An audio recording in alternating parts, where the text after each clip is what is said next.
Oke, sekarang gue mau bukan breakdown, sebenarnya gue mau menyesal. Kenapa? Karena kemarin gue ada trade yang tidak gue ambil ya. Kalau misalnya kita lihat di sini, kemarin kita udah jelas, ini lagi bearish banget ya di dollar index. Terus kalau misalnya kita lihat di sini, sebelumnya belum ada sama sekali bearish fair value gap ya. Ini kan jam malam, kita nggak mau lihat. Terus ini jam London. Terus dia bikin bearish fair value gap. Ya, pertama kali mitigasi di sini, ini 1 jam fair value gap, 1 jam FVG. Terus ini mitigasi keduanya.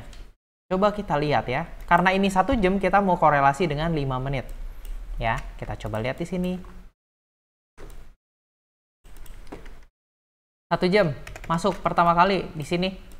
Nggak ada fair value gap turun, artinya nggak ada konteks yang sejalan ya. Ini fair value gap pertama kita di 5 menit.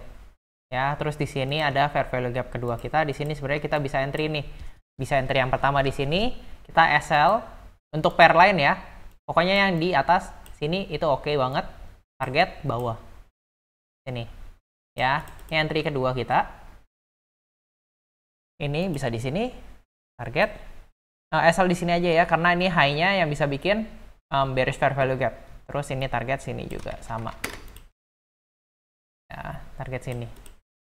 Nah, setelah itu ternyata dia mau break ke atas. Kalau break ke atas artinya apa? Dia ambil liquidity lagi. Ambil liquidity lagi, terus apa yang dia buat? Apakah dia break ke atas dulu nih pertanyaannya?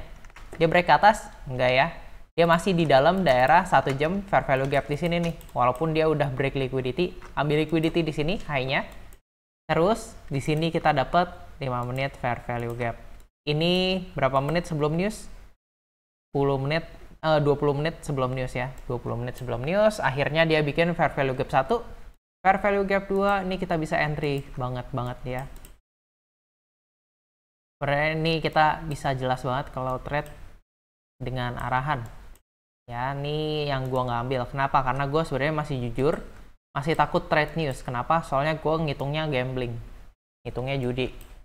Gue nggak demen, gue lebih demen trade yang seperti ini nih, yang lebih jelas ya. Coba kita lihat untuk trade gue yang gue ambil di EU. Ya, EU gue udah lihat di sini bullish. Kita lihat di sini 1 jam.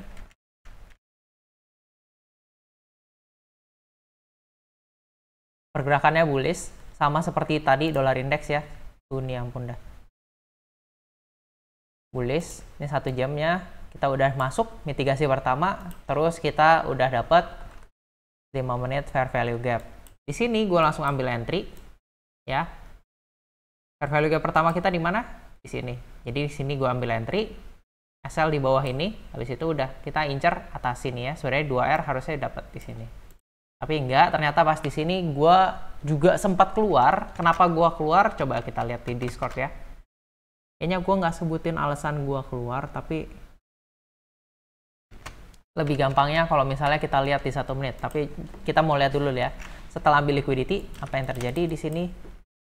Yang kita buat apa? Fair value gap-nya di mana aja? Kita lihat satu. Fair value gap di sini udah termitigasi, udah ya. Terus fair value gap kedua nggak ada sama sekali. Udah. Setelah itu apa yang terjadi? Kita buat fair value gap naik. Setelah fair value gap naik ini, udah kita sebenarnya masih bisa lanjut ambil entry. Misal di mana kalau misalnya mau ya yang jelas di sini sih. Karena ini low-nya ya. Kita incer high. High sini udah cukup, udah 2R lagi. Oke ya. Nah, coba kita lihat di time frame atasnya apakah dia ngebuat fair value gap untuk berlawanan arah. Kita lihat di sini. Ini nggak ada fair value gap, 15 menit. 1 jam, apakah ada? Kalau kita coba lihat di sini, 1 jam juga nggak ada apa-apa. Sebenarnya di sini entry yang bagus banget. Ya, kita incer high di sini udah 2R kali 2. Anggaplah 1. Ya, itu udah bagus banget. Makanya konteks untuk trading itu penting banget ya. Kenapa fair value gap di sini bisa ketembus? Karena kita udah buat fair value gap baru di sini. Arti yang fair value gap di sini udah nggak berlaku, kita mau ikutin trade yang di sini. Nah, sekarang pertanyaannya, kita mau kemana arahnya? Kita lihat di sini nggak ada fair value gap. Oh, ada satu nih. Ada fair value gap 1. Tapi di sini ada juga. Ya.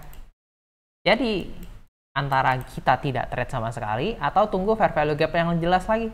Kita tunggu 1 jam, bikin fair value gap yang jelas, abis itu kita tinggal ikutin market ke arah mana. Ya, sebenarnya trade nggak harus ribet kok, yang penting tahu konteksnya. Minimal banget buat gua sendiri, itu time frame kita pakai di 1 jam. Kalau misalnya kita bisa masuk konteks yang lebih tinggi, kayak daily 4 jam atau weekly monthly, ini lebih bagus. Contohnya, ya, ini bearish menurut gua. Kenapa? Karena di sini kita mau incar untuk weekly fair value gap dulu di sini, ya. Weekly fair value gap di sini kosong. Terus di sini kita kelihatannya mau bikin daily fair value gap. Tapi kita lihat nanti nih closing hari ini bagaimana. Jadi ini kita biarinin dulu. Ya, ini kita hilangkan. AUD kenapa bearish? Karena sebenarnya nih ya. Karena ini konteksnya. Pertama-tama kita monthly fair value gap. Terus di sini weekly fair value gap udah masuk. Dan ini bagus banget buat naik nih. Ya, karena kita masuk ke weekly fair value gap, sebenarnya udah tinggal naik. Kita lihat di 4 jam. 4 jam apakah ada fair value gap di sini? Ada ya. Ini yang pertama. Jadi kita sebenarnya bisa entry pertama di sini. Atau entry yang kedua, tapi kita lihat di sini fair value gap-nya di mana. Kalau bingung, lihat ini. Ya, ini fair value gap kita pertama nih. Pertama kita bisa entry di sini, asal di sini udah nih profit kita. Terus kedua nih nggak ada ini. Ya, jadi ini kita bisa ambil entry lagi. Kalau misalnya ini closing di sini, kita bisa ambil entry. SL di bawah yang ini karena dia bisa bikin fair value gap. Habis itu udah kita incer yang ini, ya. Ya, seperti itu aja kira-kira trading dengan fair value gap. Ini jauh lebih mudah daripada kalian harus mikir struktur ini itu. Jujur banget, ini yang cukup ngebuka mata gue dalam trading. Oke, jadi ini aja yang gue bisa bagiin. Kalau misalnya kalian merasa ini video berguna buat kalian, silahkan follow, share ke teman-teman kalian. Oke ya, gue SC Trade, gue sign out.